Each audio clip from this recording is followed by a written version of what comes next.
बिस्मिल्लाहिर्रहमानिर्रहीम। अच्छा बेटा, नेक्स्ट हमारा है लोरी ब्रोस्टेड एसिड बेस कंसेप्ट। तो इसमें डेफिनेशन जो है वो आर्हेनियस की निस्बत से थोड़ी सी डिफरेंट आ जाती है। ये सेकंड लाइन के एंड पे ना एसिड की डेफिनेशन लिखी है। एसिड वो स्पीशी है which has tendency to lose one or more proton, यानी जो प्रोटॉन डोनर होगा, प्रोटॉन देने की सलाहियत रखता होगा, तो उसे हम एसिड कहेंगे। And base is a substance which has tendency to gain proton, और बेस वो होगी जो प्रोटॉन को गेन करने की सलाहियत रखती होगी, तो उसे हम बेस कहेंगे। यानी बेस जो है वो प्रोटॉन एक्सेप्टर होगी, एसिड प्रोटॉन डोनर हो गए और बेस प्रोटॉन एक्सेप्टर होगी। इस वजह से इस कंसेप्ट को प्रोटॉन डोनर एक्सेप्टर सिस्टम का नाम भी दिया जाता है। अच्छा, अब वो जो प्रोटॉन डोनर एसिड हो गए उनको हम स्पेसिफिकली ब्रोस्टेड एसिड का नाम भी देते हैं, और इसी तरह जो प्रोटॉन एक्सेप्टर है बेसिस हैं उनको हम ब्रोस्टेड बेस का नाम भी देते हैं। ये इन्होंने मुख्तलिफ एग्जांपल दी हैं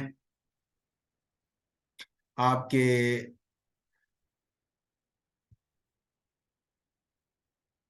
एसिड्स और बेसिस के हवाले से। तो ये सारे एसिड्स हैं जो प्रोटॉन H प्लस रख रहे हैं और प्रोटॉन देते भी हैं, और ये सारी बेसिस वो हैं जो प्रोटॉन को एक्सेप्ट करने की सलाहियत है। अब इसमें जो नेगेटिव आयन है वो तो समझ आता है कि माइनस वाले जो H प्लस को टेक कर लेंगे।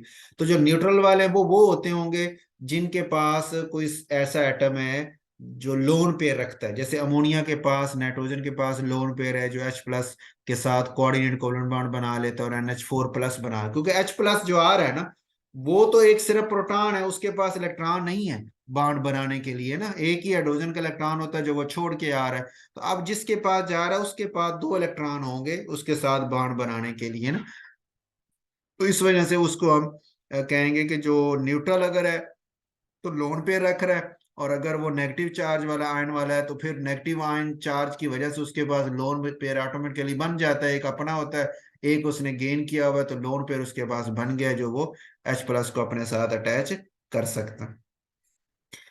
अच्छा, इसी के अंदर एक कंसेप्ट आता है कॉन्जुगेट एसिड बेस कंसेप्ट। अच्छा, एक शॉर्ट क्वेश्चन ये अलग से आपका डेफिनेशन का हो गया, एग्जांपल हो गई, और एग्जांपल्स के ऊपर एमसीक्यू हो सकता है which of the following is Lowry Bronsted acid या लोरी ब्रोस्टेड बेस। ठीक हो गया।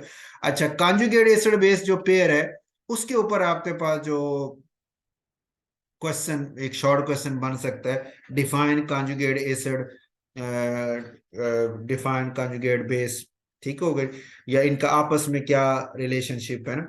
तो उस हवाले से हम कहते हैं कि जब एक एसिड है, जैसे कि H एक एसिड है, इस एसिड ने जब H प्लस दिए हैं, तो H प्लस देने के बाद जो इसका नेगेटिव पार्ट बच गया उसे हम कहेंगे कॉन्जुगेट बेस।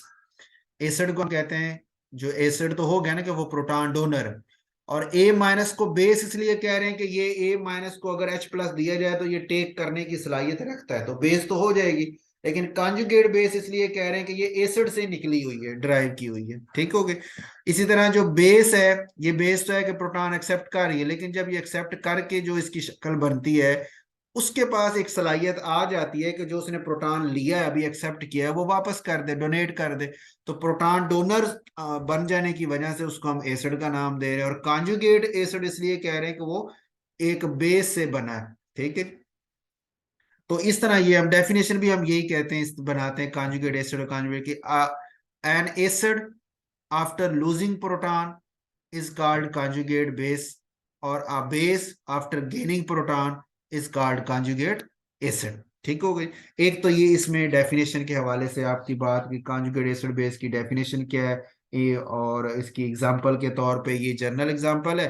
नीचे इसने रिएक्शंस दिए हैं, ये काफी सारे एग्जांपल दिए हैं HCl वाटर के साथ। अब HCl एक एसिड है, वाटर बेस है, और HCl ने जब दे दिया है H प्लस तो Cl माइनस बना, ये उसकी कॉन्जुगेट बेस होगी, और वाटर ने जब H प्लस ले लिया है तो ये H3O प्लस बना, ये उसका कॉन्जुगेट एसिड हो गया। ठीक हो गया। तो ये इस तरह एग्जांपल में तीन ये हैं, ये तीन चार यहाँ भी दी हुई हैं, तो एग्जांपल कोई भी आप यहाँ से ले सकते हैं जो acid, conjugate acid conjugate base के कंसेप्ट को क्लियर कर देगा।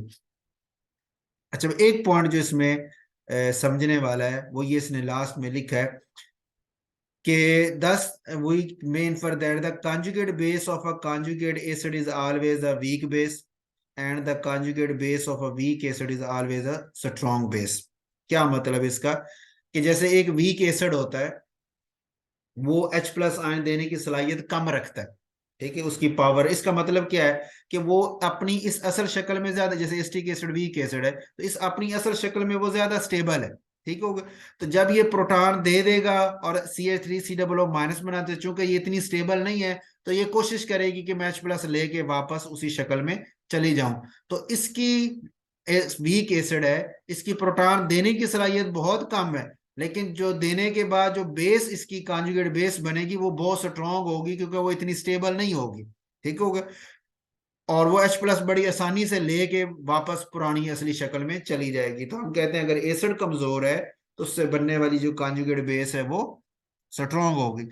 और अगर एसिड स्ट्रांग होगा तो इसका मतलब ये है कि वो H प्लस देने के बाद जो आपकी कॉन्जुगेट बेस बनाता है वो स्टेबल है, और वो उस शक्ल में कायम रहना चाहती है, और वो रहती भी है, तो वो फिर वापस H प्लस लेके पुरानी शक्ल में नहीं जाती। तो इस वजह से हम कहते हैं जो स्ट्रॉन्ग एसिड होता है उससे बनाई हुई कॉन्जुगेट बेस वीक हो जाती है, कि वो प्रोटॉन लेके अपनी पुरानी असल शक्ल में नहीं जाती। तो ये जुमला इसने यहाँ लिखा है। तो ये MCQ के तौर पे भी आपने जेहन में रखना है यहाँ पे, कि कॉन्जुगेट एसिड स्ट्रॉन्ग हो तो बेस क्या है, बेस है। तो ये शॉर्ट क्वेश्चन में भी ये सवाल हो सकता है। अच्छा, दूसरा एक पे MCQ ये भी हो सकता है, जैसे ये NH4+ उसने आपको दिया है और आपसे क्या है जी कि बताएं जी कि इसकी कॉन्जुगेट बेस क्या है। अब ये इस वक्त एसिड बना हुआ है ना, कि ये वाटर को H+ दे रहा है, वाटर को H3O+ बना दिया और खुद ये NH3 बन गया। तो आपसे कह सकते हैं NH4+ जो है इसकी कॉन्जुगेट बेस क्या है।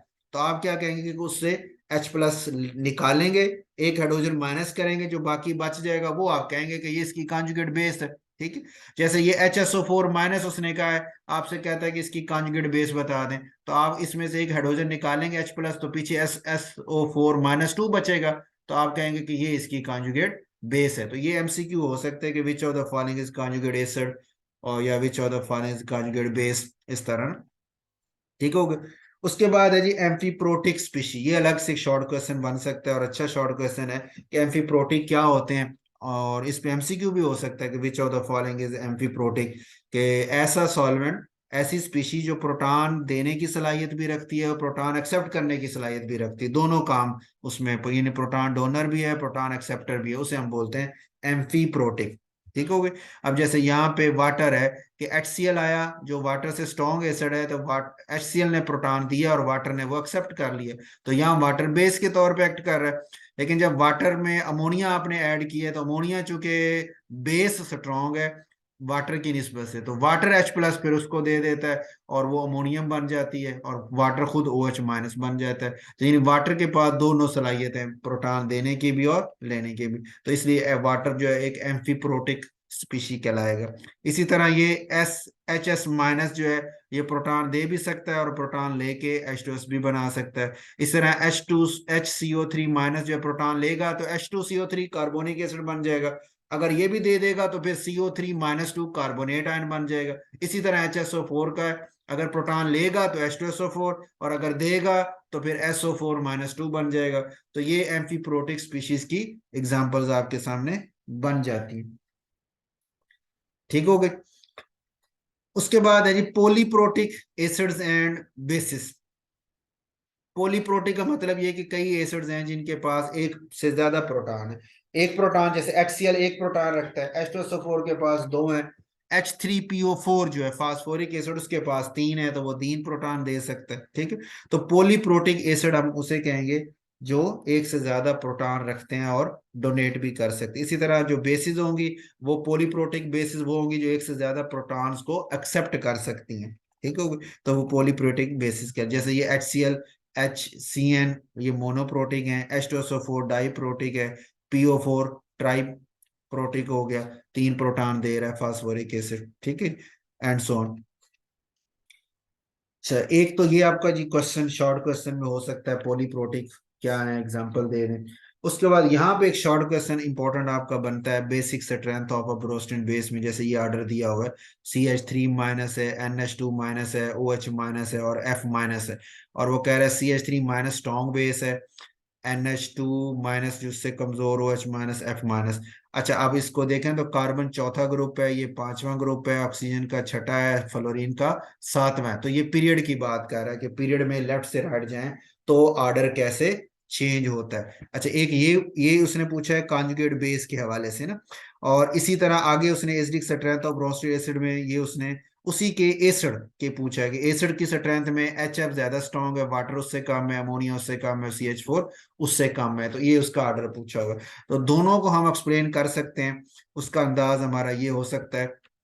अब मैंने यह क्वेश्चन बनाया है acidic strength of Bronsted acid along period में कैसे, तो ये था कि मीथेन का कम एसिडिक है, फिर अमोनिया, फिर वाटर, और एच एफ सबसे स्ट्रॉन्ग एसिड है। तो अब हम जब लेफ्ट से राइट मूव कर रहे हैं, यानी कार्बन से फ्लोरीन की तरफ अब जब जा रहे हैं, चौथे ग्रुप से सातवें ग्रुप की तरफ लेफ्ट से राइट मूव करें, तो एसिडिटी इंक्रीज हो रही है। क्यों इंक्रीज हो रही है? Number one, increase in electronegativity difference between hydrogen and central atom, कि जो आपकी हाइड्रोजन है, यानी कार हाइड्रोजन जो है ना, वो आपका है ना पहले ग्रुप के शुरू में, उसकी इलेक्ट्रोनेगेटिविटी आपको पता है 2.1 है। अच्छा, अब कार्बन जो है वो चौथे ग्रुप में है, इसकी इलेक्ट्रोनेगेटिविटी 2.5 है, उससे यानी फर्क कम है। इसी तरह नाइट्रोजन की इलेक्ट्रोनेगेटिविटी और ज्यादा है, डिफरेंस ज्यादा हो गया। ऑक्सीजन की और ज्यादा, फ्लोरीन की 4 सबसे ज्यादा है, तो हाइड्रोजन से इसका डिफरेंस जो है वो ज्यादा हो गया। यानी जैसे सब लेफ्ट से राइट जा रहे हैं, तो कार्बन यानी कार्बन और हाइड्रोजन का फर्क कम है, नाइट्रोजन और हाइड्रोजन का बॉन्ड ज्यादा पोलर है, ऑक्सीजन और हाइड्रोजन का बॉन्ड और ज्यादा पोलर है, ज्यादा डिफरेंस होने की वजह से, और एच एफ का बॉन्ड सबसे ज्यादा पोलर है, ज्यादा इलेक्ट्रोनेगेटिविटी का डिफरेंस होने की वजह से। तो एक तो डिफरेंस इंक्रीज हो गया, दूसरा इंक्रीज इन बॉन्ड पोलरिटी भी ज्यादा हो गई, जिसकी वजह से हाइड्रोजन के ऊपर पार्शियल पॉजिटिव चार्ज ज्यादा आ जाता है, तो फिर उसके लिए H प्लस आयन बनाने की सलाहियत जो एबिलिटी है वो बढ़ जाती है। तो हम कहते हैं जी कि ये प्रोटॉन जो है इसका एसिडिटी जो है वो ज्यादा एच एफ की इस वजह से हो जाती है। अच्छा, अब ये तो होगी एसिड, अगर बेसिक का कहे तो पहले आप एसिड का ये बता दिया ना, तो उसके बाद फिर आप एक जुमला लिखें।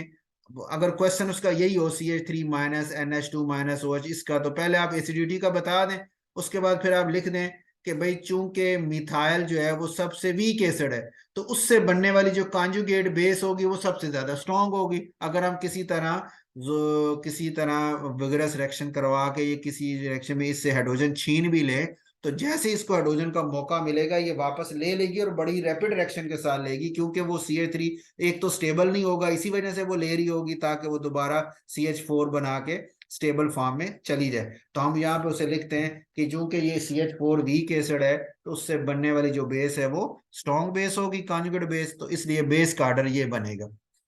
ठीक है।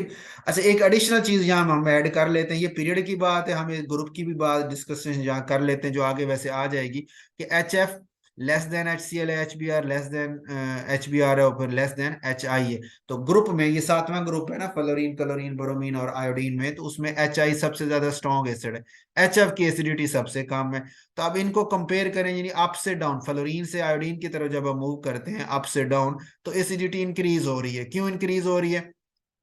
Number one, increase in size of atom, atom का साइज आपको पता है नीचे जा रहे हैं, तो नंबर ऑफ शेल के बढ़ने की वजह से वो बढ़ा जा रहा है। अच्छा, साइज बड़ा होगा तो फिर बॉन्ड लेंथ भी बढ़ जाएगी, हाइड्रोजन और आयोडीन के दरमियान जो बॉन्ड होगा उसकी बॉन्ड लेंथ ज्यादा होगी, HF की बॉन्ड लेंथ कम होगी। ठीक हो गया। फिर आप कहेंगे सर जब बॉन्ड लेंथ ज्यादा होगी तो फिर तो शेड पेयर इलेक्ट्रॉन न्यूक्लियस से दूर हो जाएंगे, बॉन्ड लेंथ ज्यादा होने की वजह से न्यूक्लियस की इतनी ज्यादा अट्रैक्शन नहीं होगी, तो उस बॉन्ड को तोड़ना तो फिर आसान हो जाएगा। तो इस वजह से हम कहते हैं कि बॉन्ड लेंथ इंक्रीज हुई, तो decrease in bond association energy, तो बॉन्ड को तोड़ने के लिए जो एनर्जी चाहिए वो थोड़ी होगी, वो कम चाहिए। तो इस वजह से HI का बॉन्ड बड़ी जल्दी टूट जाएगा, जल्दी टूटेगा, तो फिर आगे वो H प्लस आयन भी जल्दी पर आपको देगा, और हमारे पास उसकी एसिडिटी जो है वो भी इंक्रीज हो जाएगी। दूसरी ये भी बात है कि HF में जो हाइड्रोजन बॉन्डिंग में भी वो हाइड्रोजन जो है वो कैप्चर होती है दूसरे मॉलिक्यूल के साथ, HCl, HBr और HI तीनों में तो डायपोल डायपोल फोर्सेस है ना, और लेकिन आयोडीन की इलेक्ट्रोनेगेटिविटी सबसे कम होने की वजह से इसमें डायपोल डायपोल फोर्सेस भी कमजोर हैं, तो इसकी हाइड्रोजन दूसरी HI के साथ जो जुड़ी हुई है, कैप्चर हुई है, वो भी इतनी मजबूत नहीं है, वो भी बड़ी आसानी से बांड टूट जाता है, और इसका अपना कोवलेंट बांड भी बड़ी आसानी से टूट जाता है, तो इसलिए ये बड़ी जल्दी H प्लस आयन दे देते हैं, और HI की एसिडिटी सबसे ज्यादा है। अच्छा, अब उसने आपसे पूछा बेसिक स्ट्रेंथ बता दें, तो आपने पहले एसिडिटी बता दी, तो फिर आपने कहा चूंकि HF वीकेस्ट एसिड है इन चारों में, लेकिन उससे बनने वाली जो कॉन्जुगेट बेस होगी वो फिर सबसे स्ट्रॉन्गेस्ट होगी, तो इस वजह से उसमें फिर F माइनस की कॉन्जुगेट बेस जो है उसकी स्ट्रेंथ सबसे ज्यादा, फिर क्लोराइड, फिर ब्रोमाइड, और फिर सबसे एंड पे आयोडाइड होंगे। ठीक हो गई। तो इस तरह ही हम एसिडिटी और बेसिसिटी के ऑर्डर को एक्सप्लेन कर सकते हैं। उसके बाद हमारे पास है advantages of Bronsted Lowry concept. इसके एडवांटेजेस बता दें। अच्छा, एडवांटेजेस में पहला एडवांटेज है कि ये सुपीरियर टू आर्हीनियस कंसेप्ट है, उससे ये बेहतर है। किस हवाले से बेहतर है?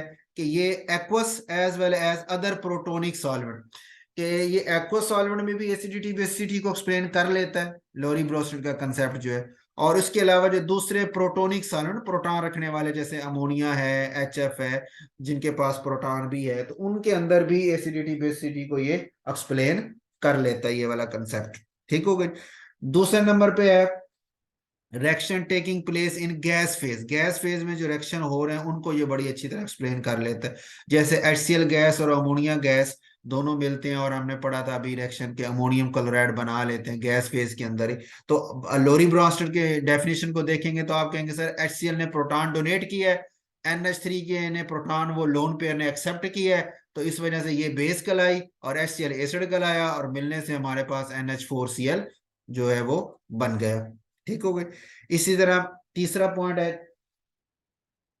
कि classifies certain species as bases which are not classified by Arrhenius concept. कि अगर आप आर्हीनियस की बेसिस को और लोरी ब्रोस्टेड की बेसिस को कंपेयर करें, तो जितनी बेसिस आर्हीनियस ने जिनको बेस कहा है, लोरी ब्रोस्टेड भी उनको बेस कह रहा है।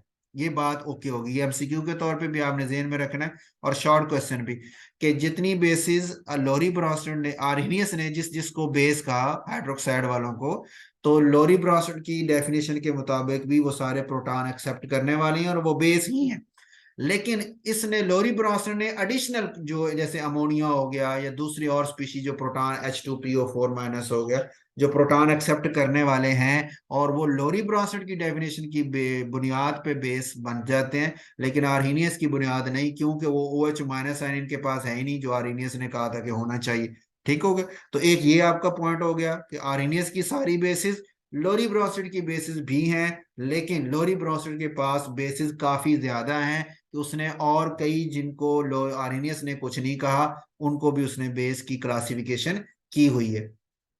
अच्छा, और दूसरे नंबर पे आर्हीनियस ने जिस जिसको एसिड कहा है, लोरी ब्रोस्टेड में भी वो सारे के सारे एसिड्स ही हैं, क्योंकि आर्हीनियस ने कहा कि H+ देने वाले, और ब्रोस्टेड भी कह रहा है कि प्रोटॉन देने वाले, H+ आयन देने वाले। तो इस बेस पे जितने आर्हीनियस की बेसिस हैं, आर्हीनियस के एसिड्स हैं, लोरी ब्रोस्टेड के भी वो सारे एसिड्स कहलाते हैं। और लास्ट में है जी limitation of Lowry Bronsted acid base concept. Limitation में हम लिखते हैं कि it can not explain the acid base reaction taking place in aprotic और नॉन प्रोटिक सॉल्वेंट। कि एप्रोटिक या एप्रोटिक हम कहते हैं वो सॉल्वेंट जिनके पास प्रोटॉन ना हो, जैसे लिक्विड SO2 है, लिक्विड BF3 है, BRF3 वगैरह वगैरह। तो ये सारे ऐसे हैं कि जो प्रोटॉन नहीं रख रहे, तो ये एप्रोटिक सॉल्वेंट या नॉन प्रोटिक सॉल्वेंट कहलाते हैं। तो जितने भी एप्रोटिक या नॉन प्रोटिक हैं, उनके जो एसिड बेस का रिएक्शन उनके में हो रहे हैं, उनको ये लोरी ब्रोस्टेड जो है वो एक्सप्लेन नहीं कर पाता। बस ये इसकी एक लिमिटेशन रह जाती है। तो ये लिमिटेशन वाला पॉइंट भी अलग से MCQ के हवाले से, ज्यादा शॉर्ट क्वेश्चन में तो चांस कम है, MCQ में हो सकता है आपका।